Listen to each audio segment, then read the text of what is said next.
السلام علیکم ورحمۃ اللہ وبرکاتہ۔ اعوذ باللہ السمیع العلیم من الشیطان الرجیم، بسم اللہ الرحمن الرحیم۔ ربی اشرح لی صدری ویسر لی امری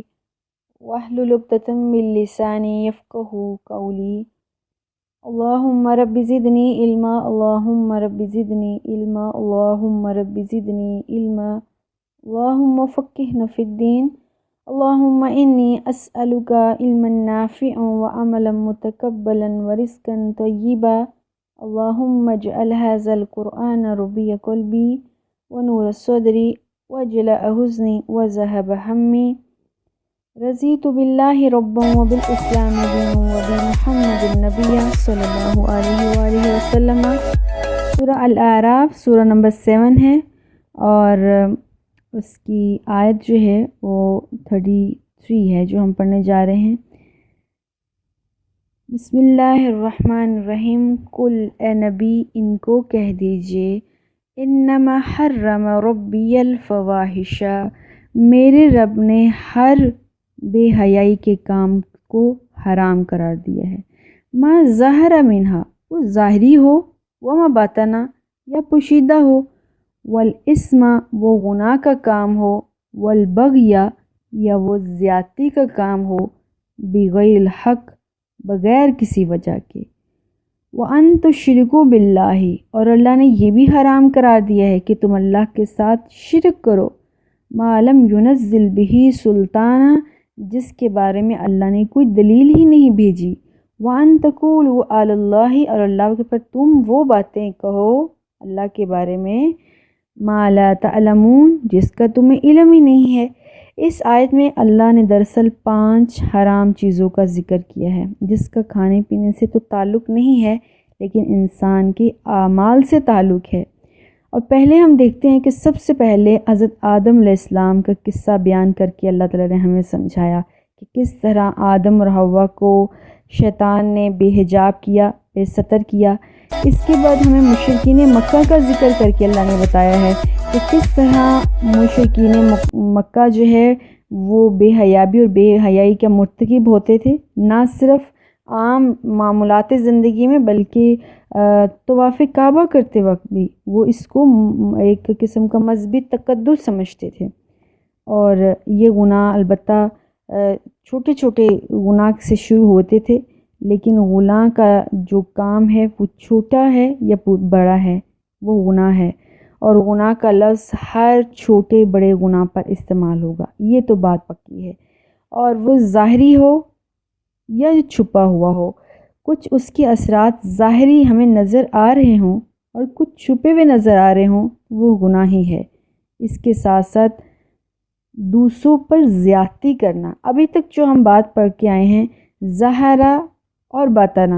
اس کا تو صرف انسان کی اپنی ذات تک ہی اس کا تعلق محدود ہے، کسی دوسرے کو نقصان نہیں ہو رہا۔ لیکن جب اللہ تعالیٰ نے کہا والبغی بغیر الحق، نہ حق کسی پر زیادتی کرنا، تو اس میں دوسروں کے حقوق بھی تلف ہوتے ہیں۔ اللہ نے اس طرح کی زیادتیاں کرنے کو نہیں کہا جس سے انسان خود اور دوسروں کو ڈبو دے۔ اور جو سب سے بڑی ناحق بات انسان کرتا ہے جو اللہ نے حرام قرار دی ہے وہ ہے شرک اللہ کی ذات کے ساتھ، اور سب حرام کاموں سے سحر فہرست ہے۔ اور وہ شرک ہی نہیں کرتے، اللہ کے اوپر وہ الزامات بھی لگاتے ہیں جو اللہ کی شان کے خلاف ہیں، جن کا اللہ نے حکم نہیں دیا، برے کام کر کے دین میں نئی چیزوں کو ایجاد کر کے اس کا کریڈٹ کس کو دے رہے ہیں؟ اللہ سبحانہ و تعالیٰ کو، کہ اللہ نے اس کو انسان کو کرنے کے لیے کہا ہے۔ اب اس پوری آیت کے اندر جو ہمیں چیز سمجھ میں آ رہی وہ یہ ہے کہ سب سے پہلے جب آدم کا ذکر کیا اللہ سبحانہ و تعالیٰ نے، تب بھی اللہ نے بتا دیا تھا کہ شیطان نے کچھ ظاہری اسباب پیدا کیے، کچھ انسان کے اندر وسوسے ڈالے، باطنی اسباب پیدا کیے کہ انسان گناہ کرے، اور جب انسان نے والاسم گناہ کر لیا، والبغی بغیر الحق، نہ صرف اس نے گناہ کیا بلکہ اس آدم اور حوا نے باقی سب انسانیت جتنے بھی اس کی اولاد ہے اس کے حق کو بھی پامال کیا۔ اب انسان ہر انسان شیطان کے جھانسے میں آ سکتا ہے، کیونکہ اس وقت سے لے کر شیطان انسان کا دشمن بن چکا ہے، اور اس دشمنی میں انسانوں سے شیطان سب سے بڑا کام کیا کروائے گا؟ وہ انسان سے شرک کروائے گا، اور شرک کروانے کے بعد انسان کے دل میں ریگریٹ نہیں ہوگا، وہ پھر بھی وہی باتیں کرے گا ما لم ینزل بھی سلطانہ، جو اللہ نے ان کو دلیلیں نہیں بھیجیں، اپنے آپ کو پروف کرنے کے لیے اللہ پر الزامات لگائے گا، اللہ کے ذمہ ڈال دے گا، اللہ کو اپنے آپ کو یہ ثابت کرے گا جیسے اللہ ہی نے اس کو یہ ساری باتیں کہی ہیں۔ یہ سب راستے قل انما حرم ربی، میرے نبی ان سب لوگوں کو کہہ دیجئے حرام چیزیں ہیں اور شیطان کے جھانسے ہیں، اس کے مکر و فریب ہیں۔ آیت نمبر 34 میں اللہ سبحانہ وتعالیٰ کہہ رہے ہیں وَلِكُلِّ أُمَّةٍ أَجَلٌ،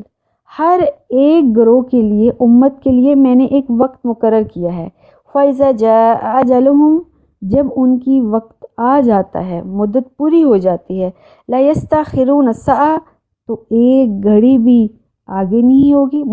کم نہیں ہوگی، وَلَا يَسْتَقْدِمُونَ، اور نہ ہی آگے ہوگی۔ جب انسان کی اجل آ جائے گی، کسی قوم کے اوپر عذاب کا وقت مقرر ہے، نہ ایک گھڑی آگے ہوگی نہ پیچھے ہوگی۔ آگے اور پیچھے ہونے کا مطلب یہ ہرگز نہیں ہے کہ گھڑی آگے ہو جائے گی، کیونکہ جیسے ہم دکان سے کہیں کپڑا لیتے ہیں تو ہم کہتے ہیں بھئی اس کے ریٹ میں کچھ کمی پیشی ہو سکتی ہے، اب ہمارا مطلب کمی کرنا ہوتا ہے، پیشی کرنا تو نہیں ہوتا نا، اس میں اور اضافہ کرنا تو نہیں ہوتا۔ تو اللہ کا یہی مطلب ہے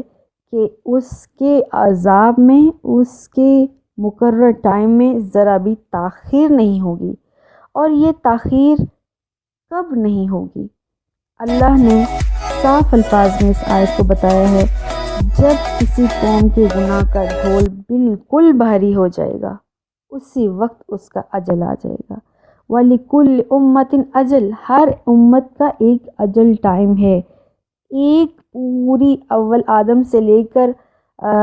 جو آخری انسان قیامت کے قریب آئے گا، اس کے سب کا ایک اجل نہیں ہے، ہر قوم کا الگ الگ اجل آتا رہے، ہر قوم پر مختلف ٹائم پہ عذاب آتے رہے، ان کی مختلف ٹائم پر پکڑ ہوتی رہی ہے، اور وہ اس وجہ سے ہوتی رہی ہے جب کوئی قوم کا پلڑا گناہوں سے بھر جاتا تھا، اور اسی وقت اللہ تعالیٰ کا تباہی کا پیغام آ جاتا تھا۔ اس کا تعلق مدت یا عرصے سے ہرگز نہیں ہے، بلکہ اس کا تعلق جس قدر کوئی فساد فی الارض کرتا تھا، جس قدر کسی کے گناہوں کی تعداد زیادہ ہو جاتی تھی، اس وقت لوگ حد سے زیادہ بڑھ چکے ہوتے تھے، تو اللہ سبحانہ وتعالیٰ کی طرف سے اجل آ جاتی تھی۔ ہم تاریخ کو اگر دہرا کر دیکھیں تو ابھی تک ہمیں ایک بھی ثبوت ایسا نہیں ملتا ہے جب کسی قوم نے اللہ کے سامنے گرانے کی کوشش کی اور اللہ نے اس کے اوپر عذاب نازل کر دیا۔ سب سے بڑی مثال ہمارے پاس فرعونیت کی ہے، فرعون کی ہے۔ جب تک فرعون اپنے آپ کو خدائی کا دعویٰ کرتا رہا، اپنے آپ کو رب مانتا رہا، اللہ نے کبھی اس کی پکڑ نہیں کی۔ پکڑ اس کی کب ہوئی؟ جب فساد فی الارض ہوا، جب اس نے اسی کی مخلوقات کو ستایا، تکلیف دی، اس پر رب بننے کی کوشش کی، تب اللہ سبحانہ وتعالیٰ نے اس کی پکڑ کی ہے۔ اور انسان اپنے آپ کو رب کب ماننے لگتا ہے، دوسروں پر رب کب بننا شروع ہو جاتا ہے؟ جب اس کے اندر سے اللہ کا خوف چلا جاتا ہے۔ جو بندہ رب کا بندہ نہیں ہو سکتا، جو انسان اللہ کی ذات کے ساتھ انصاف نہیں کر سکتا ہے، وہ اس کی مخلوقات کے ساتھ کیسے کرے گا؟ اس لیے انسان کی تباہی اس دن سے شروع ہو جاتی ہے جب وہ اپنے آپ کو رب ماننے لگتا ہے اور دوسروں کو چونٹیاں ماننے لگتا ہے، وہ اپنے آپ کے ساتھ بھی بے انصافی کرتا ہے، اپنے خالق کے ساتھ بھی بے انصافی کرتا ہے، تو بالاولیٰ وہ اپنے ارد گرد رشتوں سے ساتھ بھی بے انصافی کرتا ہے، اور سمجھ لے کہ اب میری اجل کا وقت آ گیا ہے جس میں ذرا بھی تاخیر نہیں کی جائے گی۔ آیت نمبر 35 ہے، یا بنی آدم، اے آدم کی اولاد، اما یأتینکم رسل منکم، اے آدم کی اولاد تمہارے پاس ہمارے رسول آئیں گے، منکم تمہیں میں سے ہوں گے، یقصون علیکم آیاتی، اور تم پر میری آیات کو پڑھ کے سنائیں گے، ومن اتقی، پس جو پرہیزگاری کرے گا، اصلاح جو اصلاح کرے گا، فلا خوف علیہم، اس پر کوئی خوف نہیں ہوگا، ولا ہم یحزنون، اور نہ ہی وہ غمگین ہوں گے۔ یہ اللہ سبحانہ وتعالیٰ کا بہت بڑا احسان ہے۔ جب اللہ سبحانہ وتعالیٰ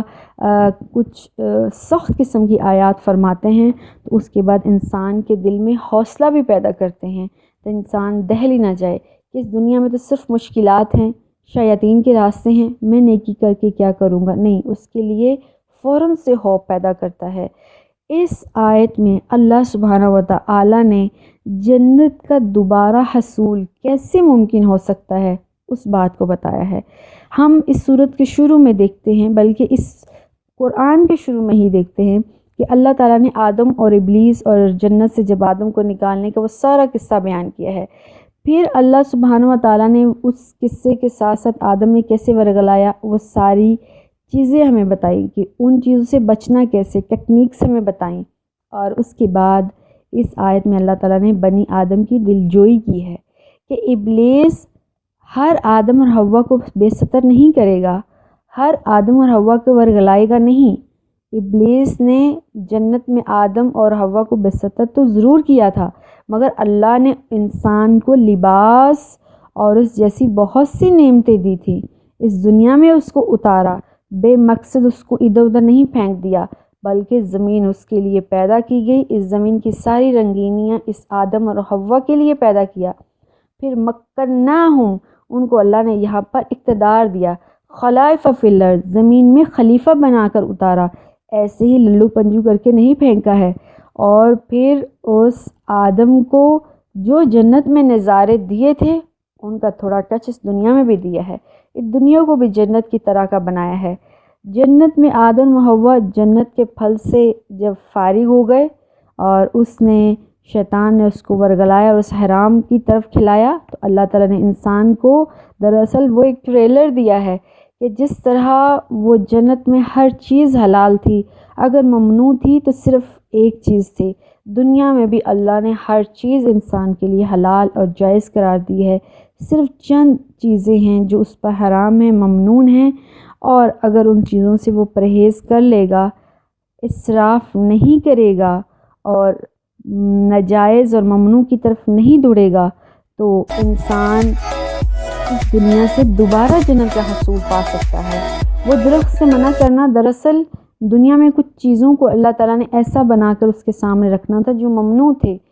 جہاں تک اس کی باؤنڈری لائن تھی وہ ممنوع چیزیں ہیں۔ اسی طرح سے ہم سورہ الانعام میں پڑھ چکے ہیں، رسول اللہ صلی اللہ علیہ وسلم نے فرمایا ہے یہودیوں اور عیسائیوں کو کہ مجھ پر ہر چیز کھانا حلال ہے، میں ہر چیز کھاتا ہوں سوائے ان کے جن کا امر ربی، میرے رب نے مجھے حکم دیا ہے۔ تو اللہ نے ہمارے اوپر دیکھیں تو صبح و شام میں سب چیزیں آلموسٹ حلال اور جائز رکھی ہیں، سوائے کچھ رشتوں کے، کچھ چیزوں کے جو ہمارے لیے ممنوع ہیں، اور یہ ممنوع کا پاس رکھتے ہوئے نہ ایکسیڈ کریں، حد سے زیادہ آگے جائیں، نہ حد سے پیچھے جائیں۔ یہ اگر میانہ روی کے ساتھ زندگی گزاریں تو دوبارہ ہم اس جنت کو پا سکتے ہیں۔ فرق صرف اتنا ہے کہ جنت میں بلا مشقت کھانے پینے کی چیزیں مل رہی تھیں، لیکن دنیا میں مشقت اور جستجو کر کے زندگی کو پایا جا سکتا ہے۔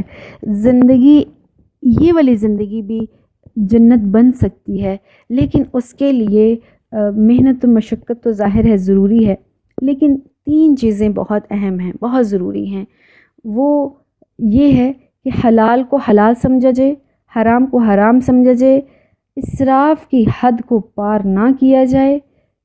اور اس دنیا میں تقوی رکھتے ہوئے نیکی کے راستے پر چلتے ہوئے مشقت اور جستجو تو ظاہر ہے وہ کرنی پڑے گی، وہ اس دنیا کا حصہ ہے، تو انسان اس دنیا کو بھی اچھا کر سکتا ہے اور دوبارہ اپنی کھوئی ہوئی میراث جو جنت ہے اس کو پایا جا سکتا ہے۔ اللہ سے دعا ہے اللہ سبحانہ و تعالی ہمیں نیکی کے راستے پر چلنے کی توفیق دے، ہمیں حلال کو پہچاننے کی، حرام کو پہچاننے کی توفیق دے، اور اس سے حرام سے بچنے اور حلال کے حصول کے لیے ہمارے اندر صبر دے، کیونکہ انسان کے لیے زندگی اتنی بھی مشکل نہیں ہے جتنی مشکل بتا دی گئی ہے۔ صبر، برداشت اور کچھ چیزوں کو اگنور کر دیا جائے تو زندگی کافی حد تک حلال ہو جاتی ہے، اچھی ہو جاتی ہے، خوبصورت ہو جاتی ہے، اور وہ کیا ہے حرام حلال کا پاس رکھتے ہوئے بہت زیادہ دوڑ دھوپ نہ کی جائے۔ جو اللہ سبحانہ و تعالیٰ نے مقدر میں لکھا ہے وہ انسان کو ملنا ہی ملنا ہے، لیکن مشقت اور جستجو ضروری ہے۔ والسلام علیکم ورحمۃ اللہ وبرکاتہ۔